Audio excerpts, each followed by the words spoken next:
अस्सलाम वालेकुम जय દ્વારકાધીશ। કેમ છો ભારતના મિત્રો? તો મજામાં? તો મજા જ હશે।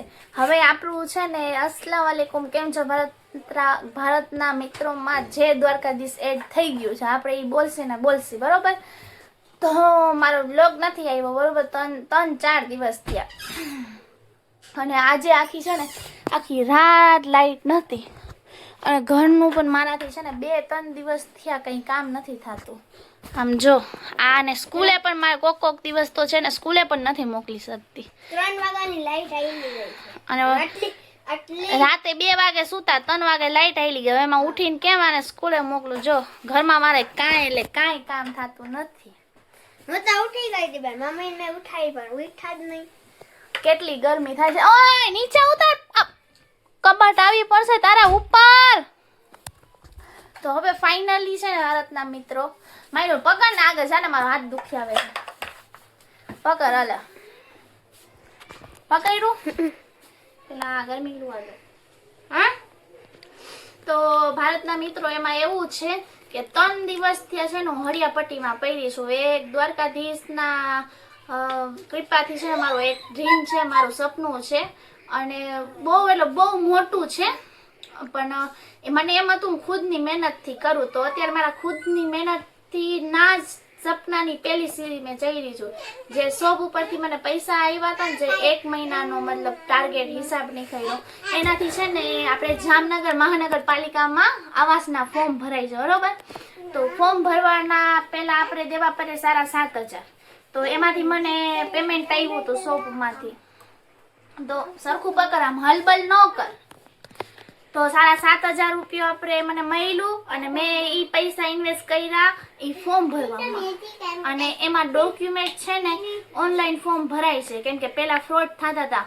મોટા બિઝનેસમેન ઇન્વેસ્ટ કરવા માટે થઈને સરકારી લાભ લઈ જતા હતા, એટલે હવે ઓનલાઈન બધું થઈ ગયું છે, એટલે હવે કોઈ છે ને આમાં કટકી મારી શકશે નહીં। તો એના માટે થઈને હું ફોર્મ ભરવામાં 3 દિવસથી હળિયાપટ્ટીમાં છું। પ્લસમાં ડિવોર્સ થઈ ગયા છે, અડધા કાગળિયા હોય ના હોય, સોગદનામા કરાવવા પડે, ઓલું કરાવવું પડે, લાલ બંગલે જવું પડે, બેંકે ધક્કા ખાવા પડે। તો એ બધું છે ને હું હળિયાપટ્ટીમાં છું અને આજે એક લાસ્ટ કામ છે। આજે ખાલી એક આપણે ફોર્મ દેવાનો જ છે અને ફોર્મ પણ હું તમને બતાડું।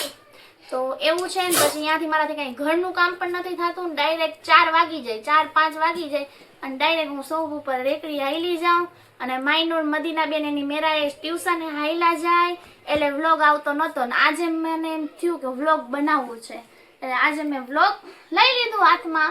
તો આજે હું અત્યારે છે ને જાઉં છું બેંકે। પહેલાં આજે છેલ્લો કામ છે, પછી બેંકે જઈ આવું, એ ફોર્મ દઈ આવું અને આજે સ્કૂલમાં માઇનોરની છે ને પેરેન્ટ્સ મીટિંગ છે, તો એમાં પણ જવું છે ને કે મારે આજે જ છે ને આ કામ પતાવીને દ્વારકા દર્શન કરવા ખાલી જવું હતું। તો હવે પેરેન્ટ્સ મીટિંગ કરીને પછી શનિ રવિ આડું આવે છે, કેમ કે શનિ રવિ છે ને આપણું મતલબ બિઝનેસ હાલે એવો છે 2 દિવસ। તો હવે સોમવારે દ્વારકાધીશનો હુકમ થશે તો કાલે કે પરમ દિવસ નીકળી જશે, જોશી નહીં શનિ રવિ। તો હવે હું વ્લોગ છે ને કાયમી બનાવીશ। તો આ આવાસ યોજનાના મકાન છે બરોબર, એ છે 9 લાખના મકાન છે। હવે 7,500 તો નાનકડી રકમ હતી, 1 મહિનામાં મેં કવર કરી લીધી। હવે 9 લાખ રૂપિયા હું કાઢીશ ક્યાંથી? તો 9 લાખ રૂપિયા હું કન્ટિન્યુ 2 વર્ષ છે ને શોપ ઉપર મહેનત કરીશ અને યુટ્યુબમાં પણ છે ને હું ડેલી વ્લોગ મૂકીશ અને મારા યુટ્યુબમાં ડોલર બનેલા છે પણ આટલા ડોલર નથી બનેલા, એટલે હું ડેલી વ્લોગ મૂકીશ ને તો ડોલર બની જશે અને તમારો સપોર્ટ રહેશે ને તો હું આ ડ્રીમ પૂરું કરી શકીશ। શું કહેવાનું થાય છે તમારે? તો સપોર્ટ કરશું ને, એના માટે તમારે મારો વિડીયો જોવો પડશે, આઈડી સબસ્ક્રાઈબ કરવી પડશે અને લાઈક કરવું પડશે। તો આઈડી સબસ્ક્રાઈબ કરવાનું ભૂલશો નહીં ભારતના મિત્રો। બાકી ચાલો મારી સાથે બેંકે જાય છીએ આપણે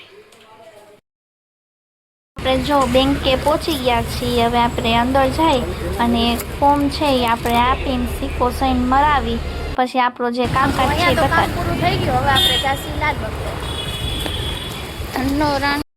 તો જો ફાઇનલી આપણે હવે બેંકેથી કામ પતાવીને લાલ બંગલે પહોંચી ગયા છીએ. અહીંયા પાર્કિંગમાં આપણી ગાડી રાખી ધનોરાણીને.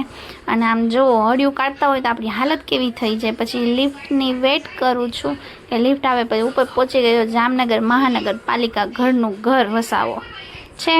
તો હવે અહીંયા આપણે ડોક્યુમેન્ટ દઈ દીધા બધાએ આપણા. અને ફોર્મ જે પેન્ડિંગ પડ્યું હતું એ આપણું કમ્પ્લેન્ટ થઈ ગયું. હવે આપણે મને થોડીક શાંતિ મળી. હવે આપણે જઈએ છીએ નીચે લિફ્ટમાં. હવે જો આપણે નીચે આવી ગયા છીએ બધું આપણું કામ કમ્પ્લીટ કરીને. હવે આપણે જઈશું ઘરે. અને ઘરે જતાં પહેલાં મને યાદ આવ્યું કે હાલો ને કંઈક મીઠું મીઠું લઈ જાઉં. કંઈક શરૂઆત સારી કરી છે તો મીઠા મોઢાથી કંઈક શરૂઆત થાય. તો હું છે ને મીઠાઈ લેવા આવી ગઈ. અને અહીંયા બહુ વાર લઈ ગઈ. અહીંયા મારો ટાઈમ ખોટી થઈ ગયો. પછી હું ઘરે પહોંચી ગઈ છું. આનો મોઢો તો આમ તપેલા જેવો જ દેખાતો હોય. અને મીઠાઈ લઈ આવી છું. તો હવે બધું ફોર્મ ભરાઈ ગયું. કામ કમ્પ્લીટ થઈ ગયું. હવે સપોર્ટ કરજો. હું ડેલી વિડીયો નાખીશ. જો કામ થઈ ગયું છે. હવે એમાં એવું છે કે આપણે ફોર્મ બધું કમ્પ્લીટ કરી નાખ્યું છે.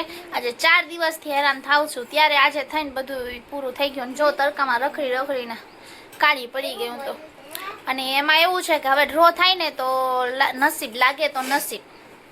આપણે તો ડોક્યુમેન્ટ બધા દઈ દીધા છે. પણ દ્વારકાધીશની દુઆથી લાગી જ જશે આપણે. ઘરે પહોંચીને તો એ મને 1:30 વાગી ગયો. પછી 1:30 વાગે છે ને 1:30-2 વાગે હું જમવાનું બનાવ્યું. એટલે ગુવાર બટેકા બપોરે સૂતી રહે ને ઘરમાં લૂચા કર્યા છે. હું તો સૂઈ ગઈ હતી તો મને ફોન આવ્યો મારા હીરોનો કે તારે આની મીટિંગમાં નથી જવું. તો એમ ઉઠીને ડાયરેક્ટ મોઢું ધોઈને હાલો ભાગી હવે સ્કૂલમાં. તો આપણે શોપ ખોલવાનો ટાઈમ થઈ જશે. એટલે 3 વાગ્યાની તો લાઈટ રહેલી ગઈ છે. હવે અમારી નીંદર જ નથી થઈ. પેરેન્ટ્સ મીટિંગમાં એમ થયું લેટ થઈ ગયું હતું એટલે મને વિડીયો ઉતારવાનું ભૂલાઈ ગયું. Tata bye bye. આવી ગયા શોપે.